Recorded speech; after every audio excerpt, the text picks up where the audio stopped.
Откако ги проследивме најновите случувања и она што се случува во Скопје, време е да се вратиме назад во живо од студиото на МТМ телевизија и да започнеме со нашите редовни содржини со моите денешни први гости. Она за што денеска ќе зборуваме е една навистина актуелна тема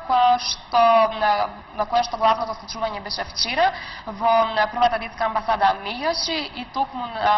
оттаму денеска ни доаѓа Катерина Конеска заедно со Радмила Стојковска-Лексовска, која што доаѓа од невладината организација Отворете ги прозорците. Најнапред добар ден и мило ми е многу што денес успеавте да дојдете во мојата емисија. Надевам пријатно се чувствувате. Добар ден, благодариме за поканата и навистина пријатно се чувствувам. Како и секогаш се трудиме ние како МТМ телевизија, како медиум да бидеме во тек со настаните, во тек со она што е најново, нели на нашите гледачи да им пренесеме што се случува всушност во нивната непосредна околина, онаму каде што тие живеат и она што навистина е околу нив, ако никогаш дури не го забележуваат. Денешното гостување е поврзано со еден извештај кој што беше објавен вчера. За извештајот ќе ве оставам нели вие малку повеќе да прокоментирате, односно тој се однесуваше на правата на децата на Република Македонија. Може ли да ни кажете нешто повеќе за самиот извештај? Така како што кажавте, извештајот се однесува на состојбата со правата на децата во Република Македонија и го обработува периодот од јуни 2010 година до декември 2011 година. Не случајно е избран овој датум јуни 2010 година. Тоа е периодот кога стигна препораките од страна на Комитетот за правата на детето во Женева до нашата држава, а кои се однесуваат на подобро имплементирање на Конвенцијата за правата на детето и двата факултативни протоколи кон оваа конвенција. Овој извештај е изготвен од страна на Македонската национална коалиција на невладини организации за правата на детето. Оваа коалиција е формирана уште во 1997 година и сега, значи, моментално актуелно брои 15 невладини организации, односно 14 се граѓански организации, една е коалиција на граѓански организации. Оваа коалиција е координирана од страна на првата детска амбасада во светот Меѓаши. Почнувајќи од оваа година, ваков вид на извештај ќе се подготвуваат секоја година и подготвувањето на овие извештај е финансиски поддржано од страна на канцеларијата на УНИЦЕФ во Скопје. Овој извештај е еден вид на продолжение на извештај кој што беше подготвен во 2009 година, исто така се однесуваше на состојбата со правата на децата, меѓутоа обработуваше еден поизминат период и истиот извештај беше представен пред Комитетот за правата на децата во Женева и беше оценет како соодветен извештај кој што дава доволно соодветна слика за правата на децата во Република Македонија и токму затоа и овој извештај сега кој што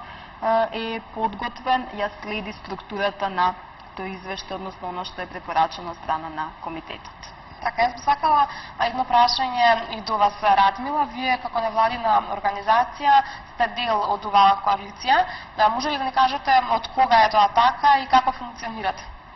Благодарам на прашањето. Значи, Отворете ги прозорците е дел од оваа коалиција од 2008 година. Тоа се случи пред се напукана иницијатива на Меѓаши. Не случајно сме дел од оваа коалиција, затоа што како организација која што работи во поле на асистивна технологија, има обезбедено функционирање на еден центар за директна работа со корисници. Наша целна група со која што работиме се децата и возрастните лица со хендикеп, односно со посебни образовни потреби, и преку работата со нив ние всушност директно влијаеме на задоволување и остварување на дел од тие детски права, а индиректно, бидејќи сме присутни во дел од институциите, вклучувајќи ги училиштата, работат и со самите семејства, можеме на некој начин да вршиме мониторинг на оние права кои што децата ги имаат надвор од нашата институција. Мораме да напоменам дека сме навистина задоволни од оваа соработка. Во текот на целиот овој процес имавме можност да учествуваме во работилници каде што стекнавме повеќе знаења и повеќе искуства и вештини за тоа што значат детските права и на кој начин можат истите да се мониторираат. Во рамките на овој извештај организацијата Отворете ги прозорците допринесе со податоци кои што се однесуваат конкретно на децата со посебни образовни потреби. Така, многу е важно тоа што вие како невладини организации се стремите нели да се помогне токму на децата, да се помогне да се изборат истите за нивните права, меѓутоа многу е важна и соработката со владините институции. Каква е соработката со истите и сметате ли дека се залагаат за подобрување на состојбата со децата? Овој извештај кој што беше представен вчера на пресконференцијата е изготвен врз основа на неколку извори на податоци. Едни од податоците кои што се користени се и податоци од страна на државните институции преку директна писмена кореспонденција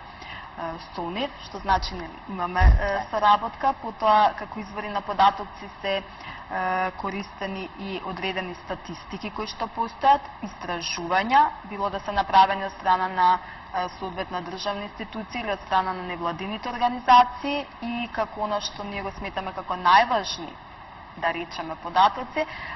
се податоците кои што доаѓаат директно од невладините организации, од нивната работа на терен и нивните служби кои што ги имаат за директна помош и поддршка на децата, затоа што сепак директната работа со децата е она кое што може да ни даде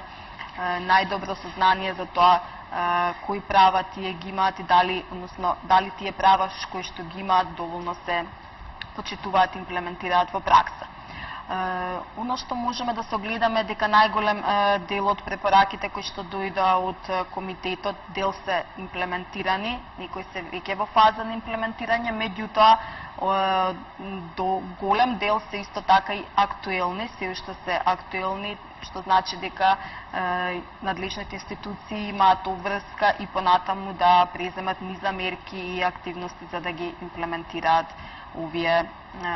препораки, се со цел да се направи еден подобар свет за децата. Кои се тие препораки кои што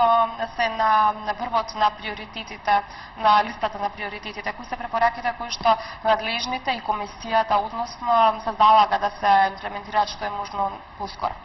Така, има неколку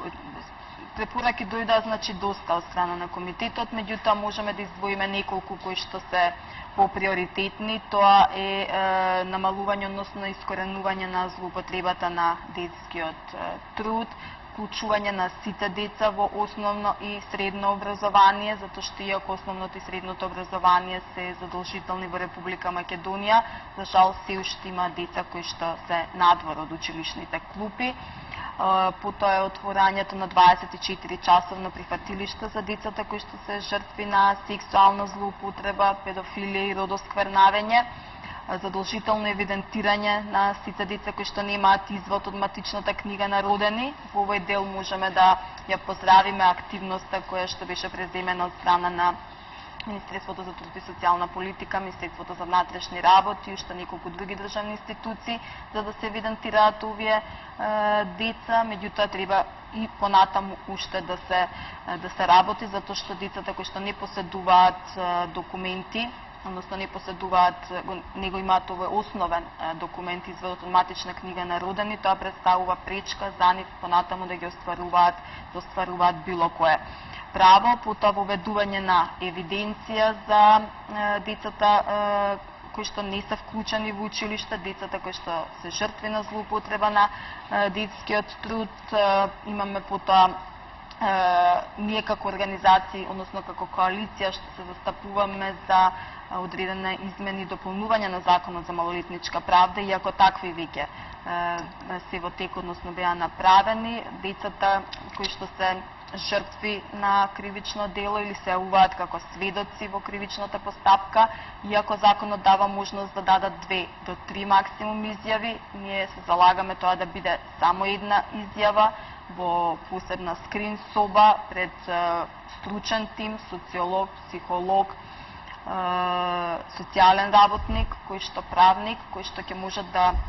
во проследот тоа и потоа таа изјава да се користи во текот на постапката при докажување на вината на осомничениот, затоа што секое потсетување на враќање на детето на тоа што му се случило представува дополнителна виктимизација. Така што има значи уште низа други препораки, она само што уште би сакала да го додадам во делот на препораките е тоа што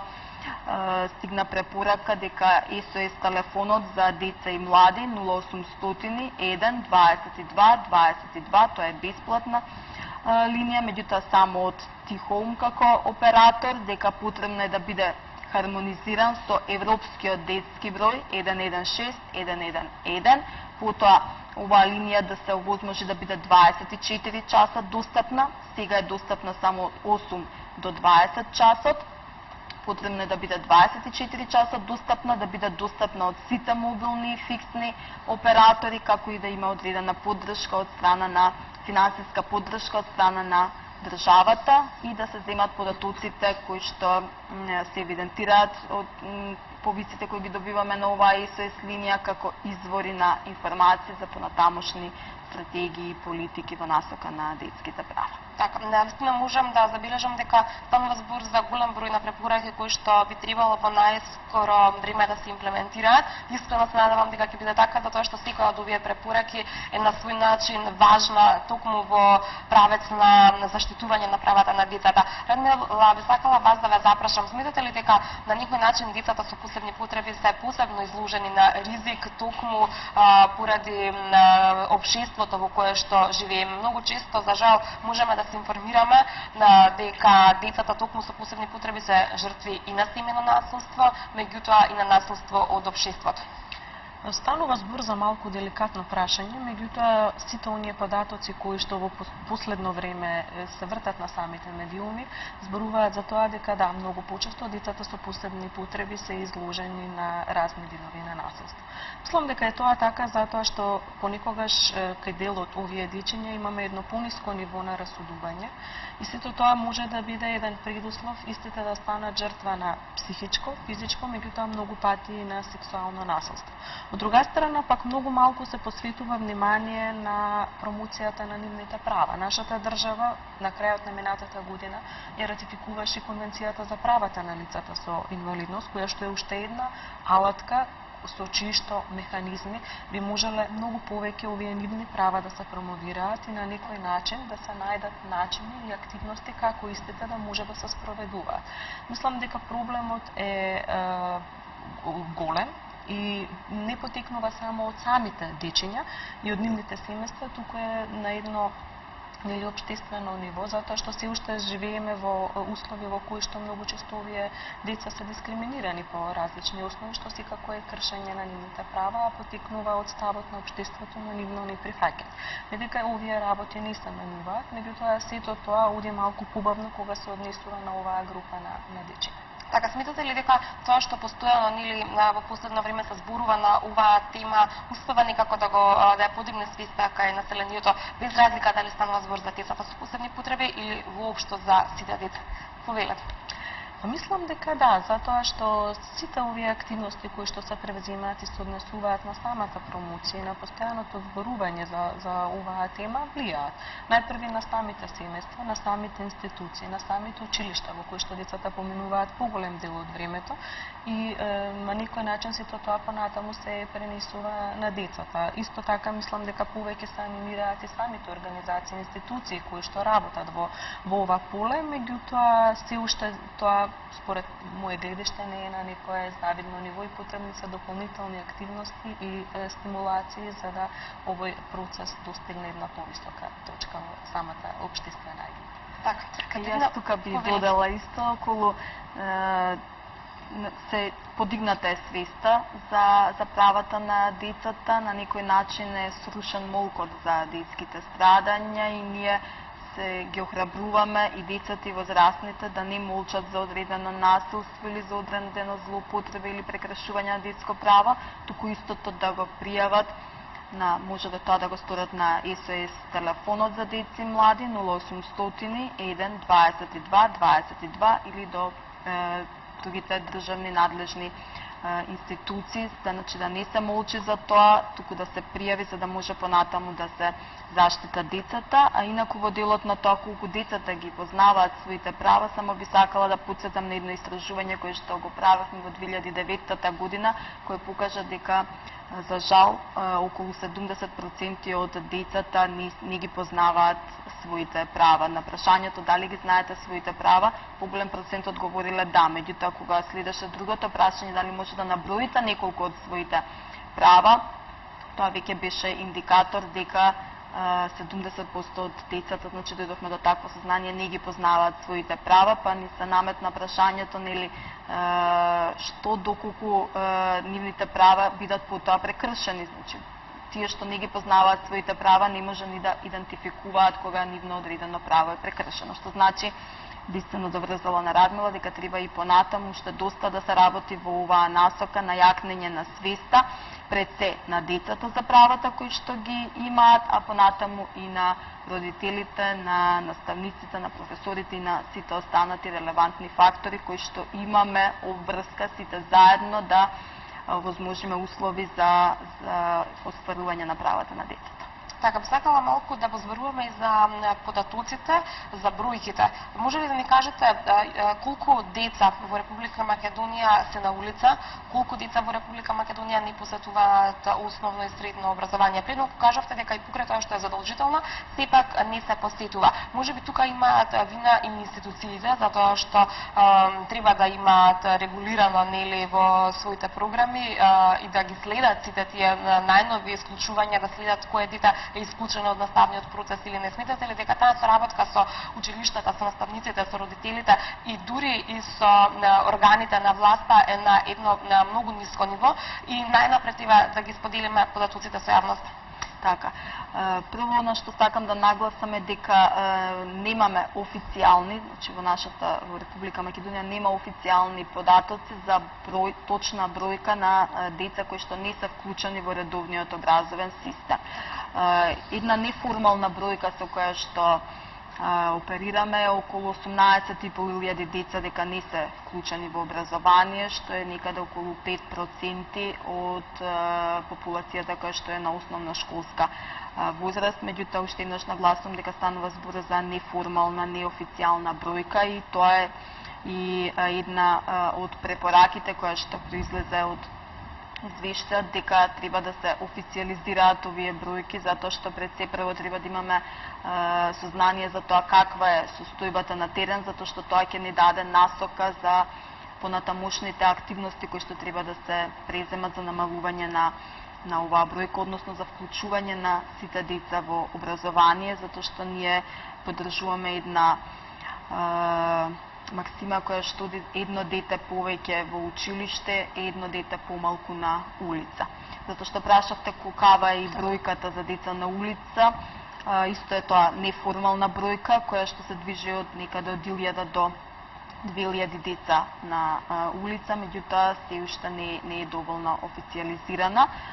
Институциите, дел од институциите располагаат со бројка од 1000, одредени други сознанија покажуваат дека бројката е околу 2000, што значи се преземаат мерки и активности во оваа насока, децата се сместуваат страна на надлежните институции во соодветни дневни центри во прифатилишта, меѓутоа ние како коалиција сметаме дека тоа не е целосно решение за ова група на деца, туку тие треба да бидат вклучени во редовниот образовен систем, да бидат помогнати со одредени бенефиции, да добијат одредени бенефиции, како децата, така и нивните родители, затоа што тоа ќе доведе и до намалување на сиромаштијата воедно. Така, сметате ли дека тоа е една од потешките борби за која што треба многу да се потрудиме сите ние како општество, да го намалиме бројот на деца на улица до самиот минимум? Така е, апсолутно дека станува збор за тешка и макотрпна борба која што бара еден мултидисциплинарен пристап и едно големо залагање токму како што кажавте, на целото општество, на сите фактори кои што сме во општеството, државните институции, невладините организации и вие медиумите исто така, заедно со заеднички сили да помогнеме на сите деца да може да ги остваруваат своите права. Така, Радмила, уште едно прашање никаде пред самиот крај. Смятате ли дека медиумите, ние новинарите, треба да го подигнеме на едно повисоко ниво, можеби начинот на известување во однос на оние шокантни приказни, во оние шокантни истории, во обид да се добие што е можно поголема гледаност, што е можно поголема популарност на прилогот, а при тоа занемарувајќи ги можеби оние најнормални и највредни човечки фактори. Да, како што кажа и Катерина, потребен е еден мултидисциплинарен пристап и активност на повеќе релевантни фактори за подигање прецена свесноста на самото општество, а исто така и за промоција на сите овие активности за сите права. Новинарите, посебно вие или медиумите, секогаш сте добре дојдени, меѓутоа не само добре дојдени, вие сте ни навистина потребни и сте една од оние алки кои што се неопходни за да биде комплетен овој стинџер на активности. Јас само би сакала да се надоврзам на претходното прашање кое што се однесуваше на децата со посебни образовни потреби. Отворете ги прозорците во 2009 година спроведе едно национално истражување во кое што ги вклучи сите основни училишта во нашата република, се со цел да добиеме информации за 3 релевантни фактори. Првиот фактор е бројот на дечиња кои што со посебни образовни потреби кои што се вклучени во редовното образование кај нас, подготвеноста на самите училишта да ги прифатат и да работат со нив и употребата на самите компјутери. Како што напомена и Катерина, првата бариера со која што ние се сретнавме при излегувањето на терен беше не постоењето на статистички податоци воопшто за деца со посебни образовни потреби, а потоа и за деца кои што се вклучени во редовното образование. Од она што ние го добивме како информација, станува збор за еден многу мал процент, околу 2% од децата кои што се вклучени во основното образование се деца со посебни образовни потреби. И проблемите на кои што наидуваат во целиот овој процес е тоа што самите училишта не се пристапни, како во физичка смисла, така и во однос на тоа кој што се однесува на пристапноста до образовни содржини. Поголем број од училиштата, односно најголем број од основните училишта немаат дефектолог во своите стручни тимови и онаму каде што се користи информатичката, компјутерската технологија, сето тоа се прави без користење на помошни асистивни уреди, што значи дека самиот компјутер представува дополнителна бариера за едно детенце со посебни образовни потреби. Го напоменувам ова затоа што пристапот до информации и можност за квалитетно основно образование е еден од условите за понатамошна инклузија и рамноправност во рамките на самото општество за овие дечиња. Така, јас верувам дека ова ќе биде сватено и можеби како апел до сите оние кои што би требало да привземат нешто и секако да го олеснат пристапот на децата до сите образовни програми. Никаде да ми отсреповилете, Катерина. Фала, да. Сакав да додадам на вашето прашање кое што се однесуваше на новинарите и воедно да најавам нешто што следи. Невладините организации во вас, ние невладините гледаме во вас партнери во нашата борба за остварување на правата на децата и тука би сакала да споменам дека во 2009 година Детската амбасада Меѓаши во соработка, односно со финансиска поддршка од страна на Министерството за труд и социјална политика организираше 2 тренинга за обука за новинари, за тоа одредени насоки како да се известува во случај кога се представува во јавноста сексуална злоупотреба и педофилија врз децата и како резултат кој што произлезе од тие тренинзи беше нацрт кодекс за новинари за известување во вакви ситуации. Сега е најавено повторно продолжување, тоа ќе се случи кон крајот на месец јуни, почетокот на месец јули ќе биде организиран повторно ваков тренинг за новинари и целта на овие тренинзи е не да се наметне нешто на новинарите, туку заедно во една заедничко, односно да се даде прво простор на новинарите да кажат со какви проблеми тие се соочуваат при известувањето, до какви наоди тие доаѓаат, еден простор да ги разменат своите мислења и искуства и нели да најдеме еден заеднички јазик како да се известува, односно тој нацрт кодекс кој што е изготвен да се официализира и да се следи од страна на новинарите. Секако имаше таму неколку делови во тоа како да биде заматен ликот на детето, како да не се представуваат доволно конкретни информации за местото на живење и слично, затоа што тоа многу лесно може, значи, на околината да препознае за кое детенце, односно за кое семејство станува збор и слично, така што, значи, ова сакала да го најавам дека ќе следи кон крајот на овој месец и почетокот на следниот месец. Трениците ќе ги спроведува детската амбасада Меѓаши, исто така со финансиска поддршка на страна на Министерството за труд и социјална политика, како тренери минатиот пат беа, значи и сега и овој пат ќе бидат магистар Драги Змијанац, извршниот директор на детска амбасада Меѓаши, и господја Гордана Пирковска Змијанац, консултантка и раководителка на програмата во детската амбасада Меѓаши, двајцата тренери за детски права, така што се надеваме дека ќе имаме повторно успешна соработка со вас новинарите и во текот на овој тренинг. Јас сум сигурна дека ќе биде така и со задоволство ние секогаш им излегуваме во престрет на сите оние кои што работат во насока на создавање на подобра слика за нашето општество и подобро место за живење. Сигурна сум дека нашата соработка ќе продолжи и понатака и пред самиот крај сакала да ве прашам дали има нешто што би сакале да додадете. Можеби нешто јас пропуштив да ве прашам, доколку е така, повелете. Јас само би додала дел од неколку од другите препораки кои што дел нели споменавме, би додала уште неколку од другите препораки. Тоа е вработување на социјални работници во училиштата, затоа што податоците говорат дека во дел од училиштата воопшто нема вработено социјални работници, или еден социјален работник покрива неколку училишта, затоа што улогата на овие професионалци е огромна. Тие на овој начин би ја следале попрецизно, подетално и редовно состојбата со децата кои што доаѓаат од ранливите групи, децата кои што доаѓаат од дисфункционалните семејства, навреме ќе може да ги идентификуваат проблемите и да действуваат превентивно, а не да чекаме нели нешто да се случи потоа да действуваме постфестум, односно репресивно од кога нешто ќе се случи. Потоа најдобриот интерес, принципот на најдобар интерес на детето да биде водечки при донесувањето на одлуките кои што се однесуваат на детето, детето да биде прашано за своето мислење, детското учество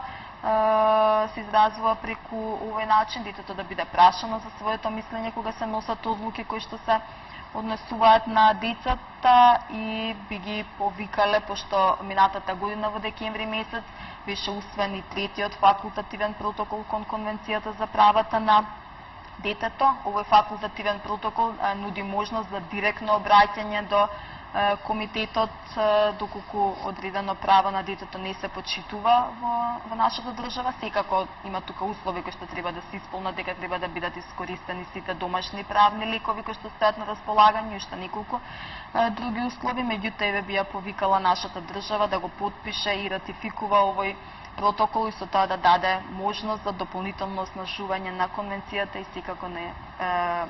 ползувањето на остварувањето на правата на децата. Јас сум сигурна дека наскоро можеби и тоа ќе се случи. Радмила, доколку имате нешто да додадете, повелете. На нас, невладините организации, кои што сме членки во оваа коалиција, ни преостанува и понатаму да ја продолжуваме нашата соработка, секако со поддршка од вас медиумите и со поддршка од владините институции, сите заеднички да го истераме овој процес и да се надеваме дека сите овие препораки кои што се содржани во извештајот ќе прераснат на ниво на мерки и активности кои што ќе бидат од најдобар интерес за секое дете.